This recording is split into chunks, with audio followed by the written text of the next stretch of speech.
आणि एकंदरीत योजना अंमलबजावणी करताना ज्या लाभार्थ्यांना सोयीस्कर पद्धतीने कसं ते मंजुरी होईल तेही हे केलं. सदस्यांचे पण काही विषय होते, ठराविक काही ग्रामपंचायतचे किंवा तालुक्यांचे, ते सुद्धा त्याच्यानुसार त्याच्यावरती चर्चा झाली. कुठल्या जिल्ह्यामध्ये चौकशीची आपण आदेश दिले, कुठल्या कामाला त्रुट्या कुठल्या कामाला त्रुट्या कुठल्या कामाला?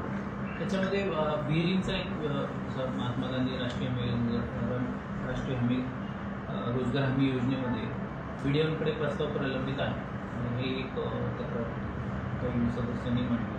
तर त्याच्यामध्ये BDO नियामक तो अर्ज जो असतो तो आता ऑनलाईनची पद्धत आहे की तो डायरेक्ट ऑनलाईन सबमिट करतो, ऑफलाईनही देतात. मग ते पेंडिंग आहे का, किती दिवस पेंडिंग आहे, त्याच्यामध्ये सगळ्याच BDOचे रेकॉर्ड त्याच्यामध्ये तपासून सांगितले. आपण सांगितलेलं अध्यक्ष जे आहे त्या योजनेमधून किती योजनेचे तुम्ही पास केलेलं आहे, किती योजना पास झाल्या त्या योजनेमध्ये किती निधी आला, किती आला निधी योजना निहाय बरेच वेगवेगळं आहे. आता राष्ट्रीय आरोग्य अभियान त्याचं वेगळं बजेट असतं. आता महात्मा गांधी राष्ट्रीय रोजगार हमी योजना त्याच्यामध्ये आज रोजीपर्यंत साधारणतः 140 कोटी खर्च झालेले आहे. त्याच्यामध्ये काही आणखी कामं चालू आहे. असं वेगवेगळं त्याच्यानुसार योजना निहाय निधी आहे. त्याचे PM स्वनिधी योजना आहे, त्यामध्ये 11 कोटी बँकांमार्फत आपण एक असा योजनेचा पैसा आला आणि तो विक्री झाला असं नाही. जी आढावा बैठक झाली त्याची माहिती मिळाली, त्याच्यात तुम्ही समाधानी आहात का? काम सगळं व्यवस्थित चालू असं वाटतं का? नाही, समाधानी असणं आणि नसणं वेगळं, विषय निहाय वेगवेगळ्या गोष्टी. जसं आता अंगणवाडीमध्ये जे पोषण आहारामध्ये साहित्य दिलं जातं ते अतिशय निकृष्ट दर्जाचं आहे आणि निकृष्ट दर्जाचं साहित्य ते अंगणवाडीमध्ये पडू नये. आम्ही जिल्हाधिकारी महोदयाला आणि COला सांगितलं याची चौकशी करा आणि अशा किती अंगणवाड्यामध्ये ते साहित्य पडू नये. प्रशासनाची बाब लक्षात नाही आली का इतके दिवस कलेक्टर साहेब? नाही, हे जे आहेत जसं खासदार काही ज्या आता सगळ्याच अंगणवाड्यामध्ये आहे असं नाही. ज्या अंगणवाड्यांची तक्रार असेल, समजा आता स्टोरेज कसं केलं आहे, पुरवठा देतानाही त्याच्यामध्ये प्रकार आता महिलांसाठी जे दिलं जातं ते टेक होम राशन वगैरे ते होतं. त्याच्यानुसार आता ज्या अंगणवाड्यामध्ये असेल, ज्या बीटमध्ये असेल, मग स्टोरेज असेल, ह्युमिडिटी असेल, त्याच्यामुळं किंवा मग व्यवस्थित त्याला पेट्या वगैरे नव्हत्या, तर याच्यानुसार पुरवठादारांकडून आहे का साठवणुकीमध्ये काही येतं त्यानुसार किती अंगणवाड्या करायला सांगितलं की अशा किती अंगणवाड्या आहे की ज्याच्याकडे आमच्याकडे तक्रारी आल्या, परंतु यांनी चौकशी करायला आपण आज सांगितलं की त्या सगळ्या अंगणवाडी चौकशी करा आणि अशा किती अंगणवाड्या निघाल्या की ज्याच्याकडं दिलेलं साहित्य निकृष्ट दर्जाचं होतं किंवा साहेब म्हणले तसं स्टोरिंग कॅपॅसिटी प्रॉपर नव्हती का, त्यांचं ते ठेवलं बरोबर नाही का, हे व्हेरीफाय करतील ना चौकशी. तुम्ही असं म्हणणार किंवा त्या तक्रारी अगोदर आल्या तर अगोदर काही चौकशी झाली नाही. माझ्याकडे ज्या तक्रारी आता आल्या या मिटिंगच्या आधी तो विषय मी त्या बैठकीमध्ये मांडला हे आपल्याला सांगायचं होतं आणि मी यांना सांगितलं त्या बैठकीच्या अनुषंगाने ते चौकशी करा. तत्पूर्वी काही तक्रार आल्या ना सर आपल्याकडे? तशी तक्रार माझ्याकडे कोणती प्राप्त नव्हती. जलजीवन मिशनच्या याच्यामध्ये भरपूर तक्रारी आहेत.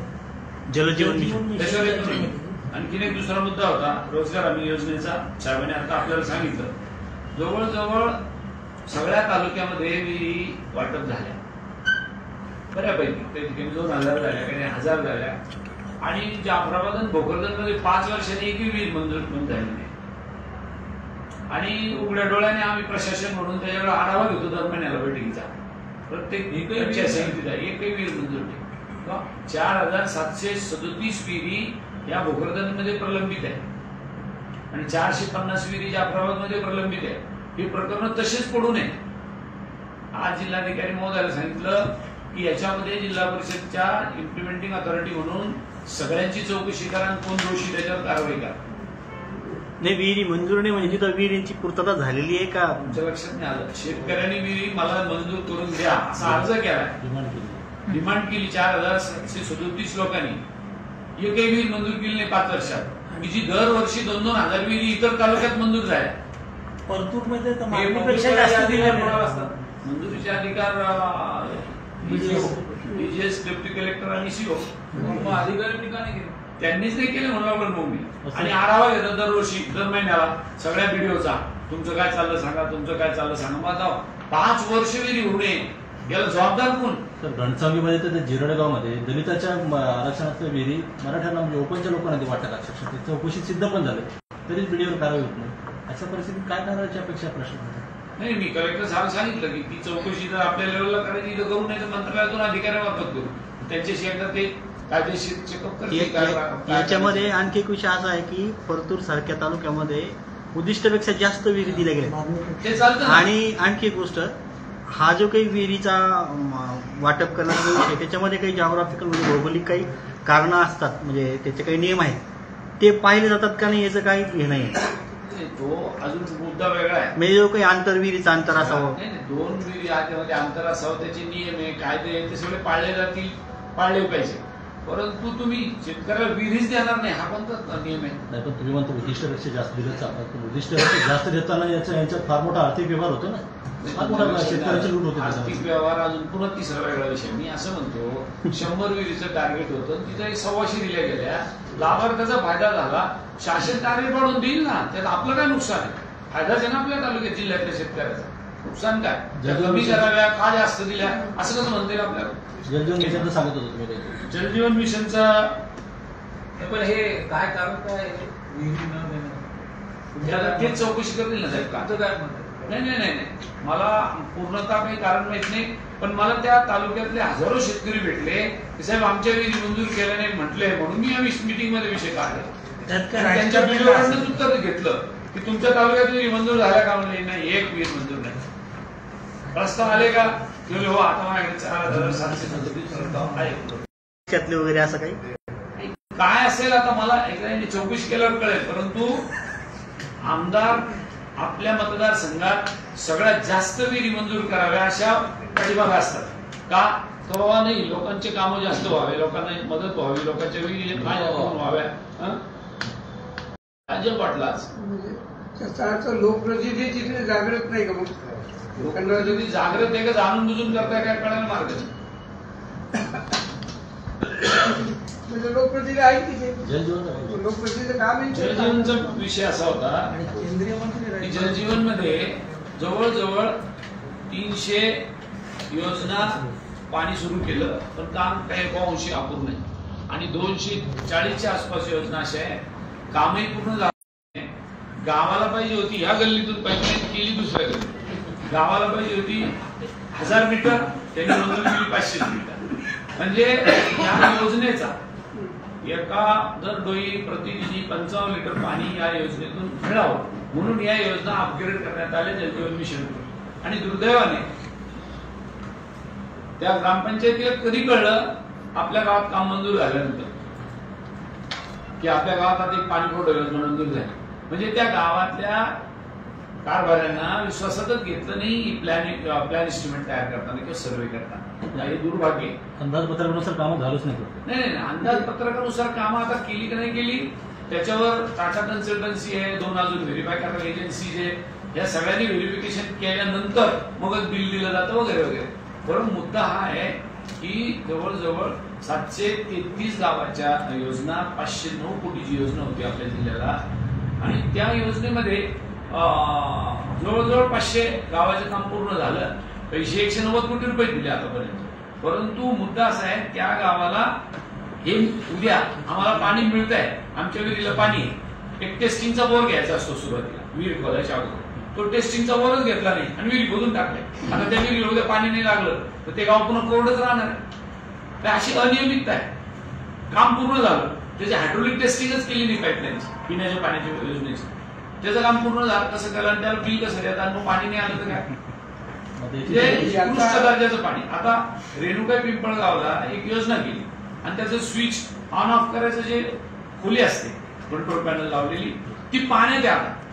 इंजिनियरने सांगितलं ते मला माहित नाही, मी उन्हाळ्यात काम बघायला, आता कशात पाण्यात आली नाही. म्हणजे अजिबात आहे सगळं. प्रशासनाचा याचा अर्थ प्रशासन जिल्ह्यामध्ये अस्तित्वात त्यांची नाही. जबाबदारी नाही ही का फोन सुद्धा घेत नाही कोणी अधिकारी. नाही, मला काय म्हणायचं आहे की ही प्रशासनाची जबाबदारी आढावा घेण्याची, आता जलजीवनची सुद्धा काम करण्याची जबाबदारी तर आहे ना. त्याची सुद्धा इन्क्वायरी करणार. आमचा ऑब्झर्वेशन असेल साहेब, जिल्ह्यामध्ये चौकशा खूप लागतात प्रशासनाकडून, तर ते ऍक्शन होत नाही प्रत्यक्षात. तुम्हाला ऍक्शन करायचं पाहिलेलं नाही आतापर्यंत. हो, नाही आता करू ना आपण ऍक्शन घेऊन. महिला बाल कल्याण अधिनियम 19 प्रमाणे प्रत्येक कार्यालयामध्ये तक्रार समित्या गठीत करण्याचे आदेश आहेत. परंतु बरेचसे कार्यालय असे आहेत की सध्या ठिकाणी एकही समिती गठीत केलेली नाही. आणि योगाला ज्या समित्या स्थापन होणार नाही ज्या कार्यालयात, त्यांना 50,000 रुपयाचा दंड सुद्धा. आणि असा दंड झालेला कुठेही ऐकू आपण ॲडिशनल कलेक्टर मॅडम पूर्ण लाईन लिस्टिंग काढली, दंडाची पण आणि काही ठिकाणची ऑर्डर राहिली असते म्हणजे आपल्याकडे देण्याची, तर त्याची ऑर्डर मागतो ते पूर्ण विभागीय डाटा त्यांच्याकडे आता संकलित 10-15 दिवसात त्याच्यावर. पोखरा योजनेमध्ये मोठ्या प्रमाणात भ्रष्टाचार झाला, उपोषणं झाली, समितीचे अध्यक्ष जिल्हाधिकारी येत असतात आणि 30 कोटी उपोषणासंदर्भात एसओ ऑफिसला उपोषण झालं. रिपोर्ट्स आहेत, 2 वर्ष ते सगळं चालू आहे, काहीच कारवाई नाही. एक निलंबित पण झाली मला वाटतं, तालुका कृषी अधिकारी उपविभागीय कृषी अधिकारी शिकारी चव्हाण निलंबित झाले, त्यांच्याबरोबरच्या दोघांना काही झाले गुन्हे दाखल. आता या सगळ्या ज्या मान्यता आहेत त्या 1-2 वर्षापूर्वीच्या आहेत. आता जे आहे त्याचं त्यावेळेसच्या मान्यता होत्या त्या. आता त्याच्यामुळे आता सद्यस्थितीमध्ये विभाग चौकशी करतो, कृषी विभाग. या संदर्भात कृषी विभागाचे तज्ञ कृषी विभागाचे त्यांचं म्हणणं असं पडलं की कृषी संदर्भात वाढण्यात काहीच अर्थ नाही. कारण कृषी आयुक्ताची बदली 2 महिन्यात होती, कृषी सचिवांची कृषी राज्य सचिवांची बदली 2 महिन्यात. 1-1.5 वर्षामध्ये कोणती मान्यता किंवा काही केलेली नाही. झालेली कामं किंवा झालेली देयता आहे त्याबाबत आता ही चौकशी चालू आहे. पोखरा समितीचे अध्यक्ष तुम्ही आपला जिल्ह्याचे मंजुरीसाठी इम्प्लिमेंटेशनचं काय? इम्प्लिमेंटेशनच्या आता ज्या झाल्या होत्या, समजा देयके यादा झाली 2 वर्षापूर्वी जेव्हा देयक यादा असेल त्यामध्ये जी अनियमितता झाली त्याच्यावर टप्प्याटप्प्याची कारवाई प्रत्येक ठिकाणी सगळ्या जिल्ह्यात तसंच आहे, दोन्ही उपविभागात तसंच आहे. त्यात मंजुरी आणि कृषी मंत्री कुठे काही होत नाही म्हणून मला बीडवाल्यांनी सांगितलं. आता नवीन त्याच्यात काही निधी पण नाही. 300 कोटीचा भ्रष्टाचार होतो आणि आपण अशा पद्धतीचं जर समजलं 300 कोटीचा एकूण इम्प्लिमेंटेशन होता, त्यापैकी जो अनियमितता झाली होती त्याच्यामध्ये कारवाई मला वाटतं इन्क्वायरी जी आहे ती विभागानंच तिथे कॉग्निझन्स घेऊन वरती आयुक्त स्तरावर चौकशी लागली. त्यामुळं वरिष्ठ स्तरावरून त्यांच्या चौकशी आणि कारवाई चालू आहे. जिल्हा नियोजन समितीचे आपण नियोजन करतोय, आतापर्यंत नियोजन झालेलं नाही. तिकडे दिशा समितीचा हे करूया, दिशाचा आवरून घेऊ आपण. त्याच्यामध्ये काही पीक विमा हा एक इश्यू आहे. पीक विम्यामध्ये खूप लोकांना शेतकऱ्यांच्या तक्रारी आहे की आम्हाला पीक विमा मिळत नाही.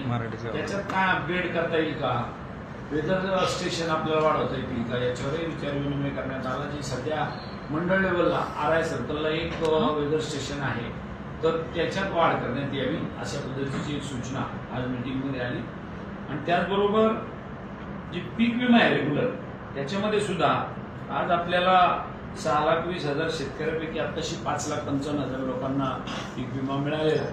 तर त्याच्यामध्ये 247 कोटी रुपये पीक विमा मिळाला. परंतु एक नवीनच प्रकरण आमदार गोरंट्याल साहेबांनी सांगितलं की ज्यांनी कधी द्राक्ष लावले नाही त्याला पण द्राक्षाचे पीक विम्याचे पैसे मिळाले. अशा काही फ्रॉड आणि खोट्या केसेस सुद्धा या पीक विमा कंपनीकडून रॅकेट यायला त्याच्यात पर्दाफाश केला पाहिजे. आणि जिल्हाधिकारी महोदयाने सांगितलं की जेव्हा हे सगळं उघडकीस आलं तर मागच्या वर्षी देता 100 कोटी रुपये वाचले त्याच्यातून या फ्रॉडमध्ये झाला. अशा टाईपची एक गोष्ट आज त्याच्यात समोर आहे. आपले तवरावाला सेट ना रमेश सेठ यांचा लानेमध्ये इंदर तवरावा, त्यांना एक प्रकरण त्यांचं घडलेलं आहे, तुम्ही त्यांना विचारू शकता. एक आणि संदीप सानप काय जर नाव हा बबनवा, त्यालाही मी तुमच्या समोर उभा करतोय. आता सर तुम्ही जर आले त्यालाही त्याचं शेती नाही काय नाही तरी त्याच्या नावाने पैसे आले आणि काही लोक त्याचा धवसा मारून पोलीस केसेस करायला जातात.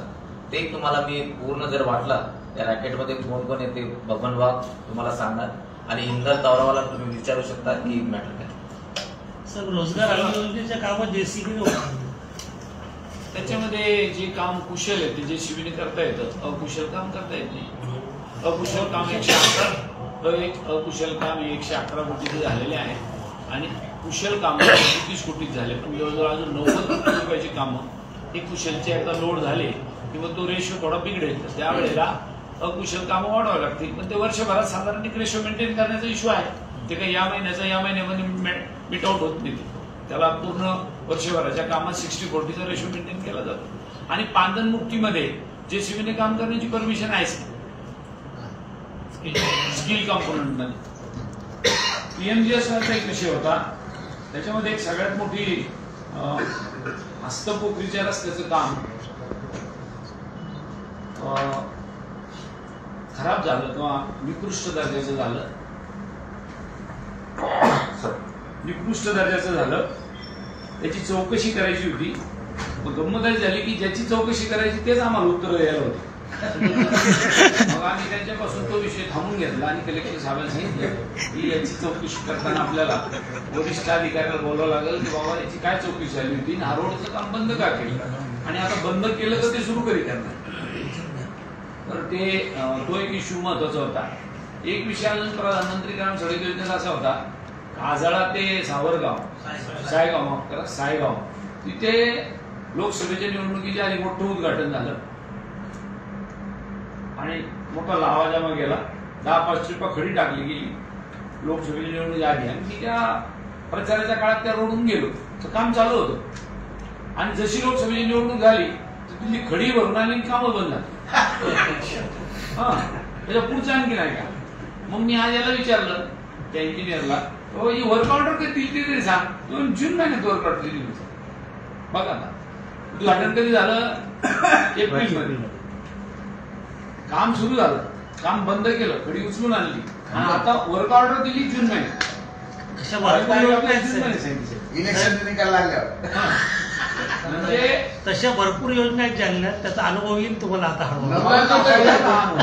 असं काय असं होऊ शकतं का? त्यांना सर्वांचा पण अनुभव येईल. प्रधानमंत्री ग्राम सडक योजनेमध्ये निरखेडा भिलपुरी मोसपुरी उपवर असा एक रस्ता आहे. निरखेडा भिलपुरी ते उपवरपर्यंत रस्ता झाला, परंतु भिलपुरी ते निरखेड्यापर्यंत रस्ताच झाला आणि जो रस्ता झालेला आहे त्याचे पंचे सुद्धा भरलेले नाही. कोणीतरी कॉन्ट्रॅक्टर आहे निरखेडा भिलपुरी मोसपुरी उपवर. त्याचा अगोदर काय करतो, तुमच्याकडे जेवढी माहिती आहे ना आम्हाला अगोदर द्या, नंतर आम्ही म्हणजे तुम्ही बोललेलं तिकडे ऍक्शन नाही सर, तिकडे ऍक्शन होत नाही म्हणून आम्ही कोणाला नसते म्हणतो त्यांना सारखे सांगतो. आमदार सूचना मान्य करा, त्यांची मीटिंग असेल आम्हाला कळवा करा. आम्ही जालन्यामधल्या महानगरपालिकेत कचऱ्याविषयी सुद्धा विषय घेतला. इथं कचराच टाकणार पूर्ण शहरात, कोण काम करत याच्या कोणीच काम नाही. तर ते शिवले आता आम्ही मोजलं नाही एवढे दिवस का, तर आता काटा बसू लागलो मोजू लागलो. ते मोजल तेव्हा मोजल पण यशस्वी झालं पाहिजे. 3.5 टन खाली त्यांना काय उत्तर देता आले नाही. कोणाला दिला? कॉन्ट्रॅक्टर आहे. म्हणलं कॉन्ट्रॅक्टर कोण आहे? ते पुण्याचा आहे. म्हणजे इथलं कोणी पार्टनर नाही ना त्याला? ते पण विचारलं नाही म्हणे. नाही ते त्यांना सपोर्ट आहे लोकांचा. त्यांना कमिशनर द्यावं लागतं, प्रभारी आयुक्त आवडलं त्यांना राग विशेष विषय आणखी नाही. जिल्हा परिषदेच्या शेष फंडातून जे उपकारातून पैसे खर्च केले जातात, जिल्हा परिषदेची कलम नंबर 100 त्या 100 कलमानुसार हे पैसे मॅक्झिमम ग्रामीण भागातल्या योजनेवर खर्च व्हावे असं होत नाही. त्यांना बोलला आम्ही त्याला शिव मॅडमला, हे असं जर होणार असेल तर मग ते उपकाराच्या खर्चावर करायचं काम. सर बांधकाममध्ये 350 की गावठाण शिवारातच ग्रामपंचायतनं काम करणं आवश्यक आहे. हो, यांनी गावठाणमध्ये घेण्याच्या ऐवजी शिवारामध्ये काम वाटत आहे. तो एक मोठा भ्रष्टाचार आहे. गावठाणमध्ये कामं करणं हा जी आर शासनात असताना शिवारात कामं घेणे ते नगर परिषदेमध्ये पण झालंय, ग्रामपंचायतमध्ये पण झालं. तुम्ही जिल्ह्यात झालेल्या भ्रष्टाचाराची व जे गुणवत्ता नसलेल्या कामाची चौकशी करा व भ्रष्टाचाराची चौकशी करा अशी मागणी करणार आहात. हो, उद्या ती चौकशी झाल्यानंतर जिथं भ्रष्टाचार आढळला त्याच्यावर चौकशी करायची मागणी करणारच आपण. दुसरा एक विषय असा आहे की या जिल्ह्याचा अनुषेधचा प्रश्न आहे. सिंचनाचा शिवाय अनेक अनुषेध आजही या जिल्ह्यामध्ये शिल्लक आहे. असे असतानाही गेल्या 10 वर्षापासून वैधानिक विकास मंडळाला एकही पैसा मिळालेला नाही. असं असताना आम्ही पूर्वी पश्चिम महाराष्ट्राकडे बोट दाखवत होतो की पश्चिम महाराष्ट्र पैसा आमचा घेतं आणि प्रगती करू लागली. पण आज विदर्भाकडे गतीनं चालला विकास गती त्याला आमचं ध्येय नाहीये, विरोध नाहीये, परंतु आमचा सिंचनाचा प्रश्न आजही शिल्लक आहे, आमचा रस्त्याचा प्रश्न आहे आणि हे सगळे अनुषेधचा प्रश्न शिल्लक आहेत. या बाबतीत आपण लक्ष घालावं असं आम्हाला वाटतं. सर जिल्ह्यामध्ये जिल्हा परिषद शाळेतील विद्यार्थ्यांना गणवेश वाटप झालेले नाही, त्यावर काय? आणि निकृष्ट दर्जाचे ते आरोप आहे. जिल्हा परिषद सीओ बऱ्याच ठिकाणी गणवेश नाही. त्याच्यावर जिल्हा परिषदेचे सीओ आणि शिक्षणाधिकारी बोलतील आपले शाळा म्हणतो जिल्हा परिषदेच्या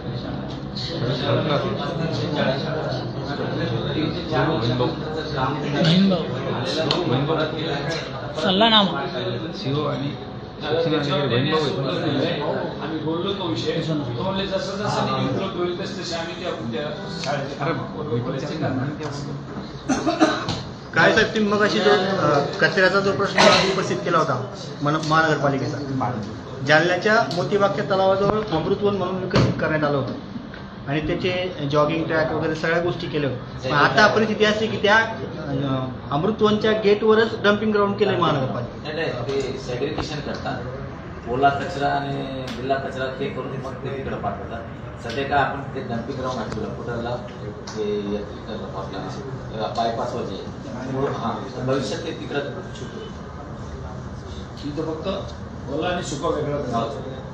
दुसरा एक विषय प्रश्न बरोबर आहे, ते गार्डन मध्ये जातात ते पण ठीक आहे. दुसरा एक विषय असा आहे, मागच्या 1-2 महिन्यामध्ये भोकरदनला एक कारवाई झाली होती बोगस डॉक्टर आणि अवैध गर्भपाताच्या प्रकरणासंदर्भात. आणि आता मध्यंतरी पोलिसांनी बटन नावाचे जे काही गुंगीची औषधं असतात, MTP किट असतात, अदर काही मेडिकल औषधं असतात, त्याची अवैध विक्री आणि त्याचं रॅकेट हे पकडलं. अमरावतीपर्यंत ते गेले. पण या प्रकरणामध्ये फक्त एका डॉक्टरवर कारवाई झाली. जालन्यामध्ये असे बरेच डॉक्टर आहेत, इव्हन पूर्ण जिल्ह्यामध्ये असे बरेच डॉक्टर्स आहेत की ते अवैध गर्भपात केला करतात. मेडिकल स्टोअरमध्ये किंवा बाहेरही अशा बऱ्याच प्रकारची औषधी विकली जातात. यावर पाहिजे त्या प्रमाणात कारवाई होत नाही. विदाउट स्टिप्युलेशन लोक ते दवाई घेत असतात. त्यांचा प्रश्न बरोबर आहे की डॉक्टरच्या सल्ल्यानुसारही ती गोळी मेडिकलवाल्यांनी दिला पाहिजे, पण तसा होत नाही सरासरी. आणि ह्यात मेडिकलवाल्याचा काही दोष नाही, हे रॅकेटच झालेलं आहे. काय करतात ते मुंबई पुण्याहून गोळी आणतात. नाही सर, तुमचं मी त्या डिटेल में या प्रश्न विधानसभेत उचललेला आहे, मला माहिती आहे. हे लोक काय करतात, चोरी चुप्पी आणतात, मेडिकलवाला कोण देत नाही. आता एवढं स्ट्रिक्ट झालं, पण मुंबई पुणे या लोक आणतात आणि त्यांना माहिती आहे कुठं ठेवायचं आणि कोण बोलून घ्यायचं आणि ते पाठवतात. या बटन गोळीचा सरासर जालन्यात 1000 कंझ्युमर्स आहे, 1000 कंझ्युमर्स आहे बटन गोळी. त्यामुळे काय ते घेतल्यानंतर त्याला काही शुद्धी कळतच नाही, तो मर्डर करेल का बलात्कार करेल का काय करेल त्याला काही कळतच नाही. हा फार सेन्सिटिव्ह विषय आहे आणि कोणताही मेडिकलवाला करत नाही, कोणताही डॉक्टर प्रिस्क्रिप्शन देत नाही. हे एक रॅकेटच चालू आहे, फार मोठा रॅकेट. चालता चालता गाडीत विकून देतात, त्याला माहिती आहे हा माझा कस्टमर आहे, हे घ्या 50 रुपये 4 गोळे 5 गोळे असं चालू. तुमचं म्हणणे मान्य करू आपण, पण मागे जी कारवाई झाली त्याच्यामध्ये एक मिनिट बाजार सर एक मिनिट इंक्वायरी हुई उसके बाद शहर में से बहुत सारे मेडिकल ऐसे आज भी बंद. क्यों बंद है? काय केले जब इंक्वायरी हुई, जब ये चौकसी लगी, जब से कुछ मेडिकल खास करके बंद है. मैं अभी पुरानी बात नहीं दोहरा रहा हूँ, मैं नई बात क्या कर रहा हूँ.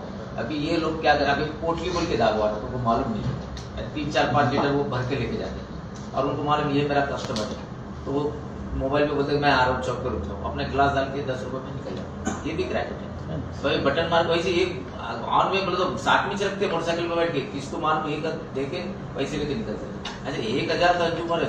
नाही, तुम्ही जे म्हणतो ते ठीक आहे, पण मागे जी कारवाई झाली आता 2 मेडिकल स्टोअरवाले पकडले बस स्टँडवर होते आणि 2 बाहेर पकडले. ते बाहेर जे पकडले त्यांनी सांगितलं मेडिकल मधून आणतो आणि मेडिकलवाल्याला चौकशी केली तर मेडिकलवाला सप्लाय करणार आणखी तिसरा एक होता. तुम्ही जे म्हणताय ना की मेडिकलवाले करत नाही, त्याच्यामध्ये सिद्ध आहे NCBच्या कारवाई.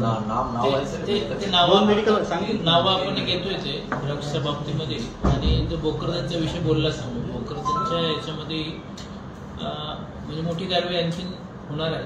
त्याच्यामध्ये जे असोसिएटेड डॉक्टर्स किंवा नाही, हा फार गंभीर विषय आहे. कोविडमध्ये भोकरदनच्या गर्भपात जो झाला होता त्या विषयावर सांगतो. गर्भपाताच्या विषयावर होता.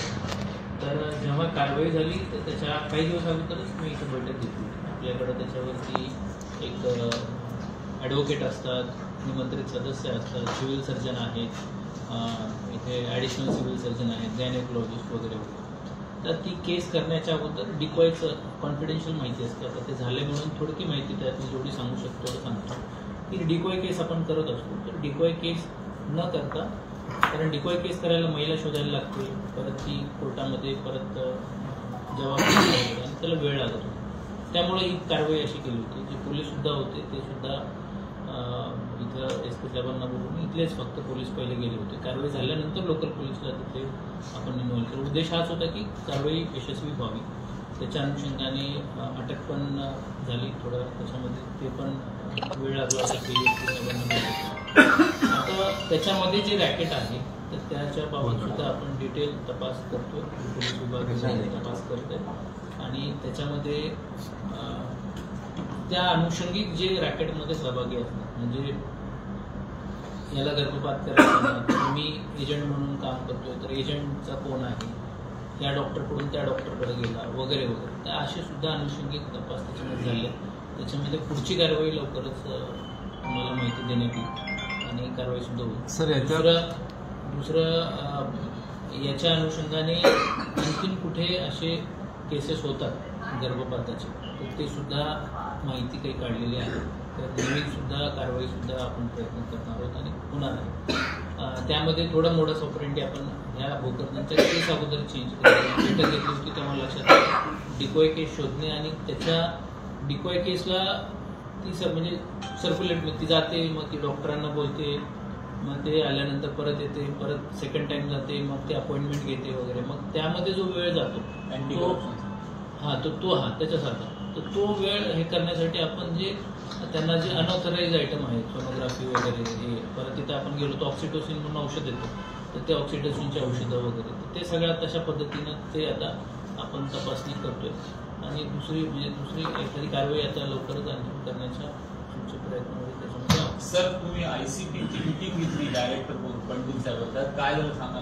त्याच्यात एकदा मोजणी करायला लागेल, परत पुन्हा मोजणी करावी लागेल. जे आक्षेप घेतले तुम्हाला ऍप्लिकेशन केलं ते झालं सगळं, मोजणी झाली. सर एक मिनिट सर, आपला ते एक कुंभेपल्ला मेंटल हॉस्पिटल मंजूर झालेलं आहे, त्याचा टेंडर निघलेलं आहे, सर्व झालं. पण काही लोक तिथं अतिक्रमण करून बसतात म्हणून ते काम सुरू होत नाही. तुमच्या SDMला मी बोलतो आणि आपल्याला पण मी 2-4 रिक्वेस्ट केली, सर ते शट आउट करा, कारण वर्क ऑर्डर दिले, ते काम चालू झालं पाहिजे. ते 10-25 कोटीचं आहे सर ते बिल्डिंग, तर आपण इनिशिएटिव्ह घ्या शकतात तर काहीतरी करा, ते बिल्डिंग सुरू झाला पाहिजे. म्हणजे आता पुन्हा नव्याने करणार. हो, जे आक्षेप घेत आहेत त्यांच्या उपस्थितीमध्ये पहिली मोजणी केली होती तेवढाच गट आपण मोजला होता. आता बाजूचा गट मोजणार, जेणेकरून त्यांचं डिमार्केट करून देणार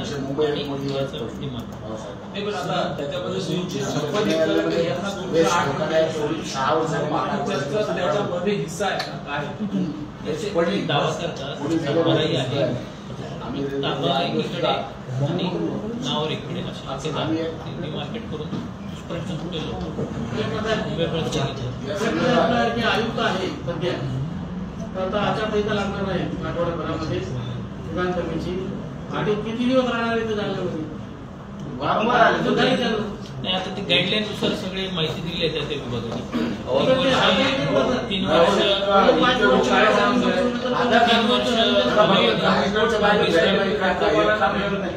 वर्ष संदर्भात तुम्ही राज्यपालांना भेटला असेल तर काय झालं पुढे सांगा.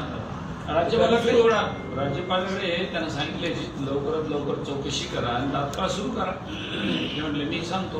त्याच्यात काय अडचणी आहे आता परत एकदा मी याला बोललोय त्या विषयावर, कोणाला त्या JNPAचे अध्यक्ष आहे ना उमेश वाघ, ते इकडे धाराशिवचे नाही कुठले नाही माहिती मला, परंतु त्या अधिकाऱ्याशी मी माझं बोलणं झालं तर ते म्हटले मी येतो एकदा. असं रस्ता आहे का वाहून गेला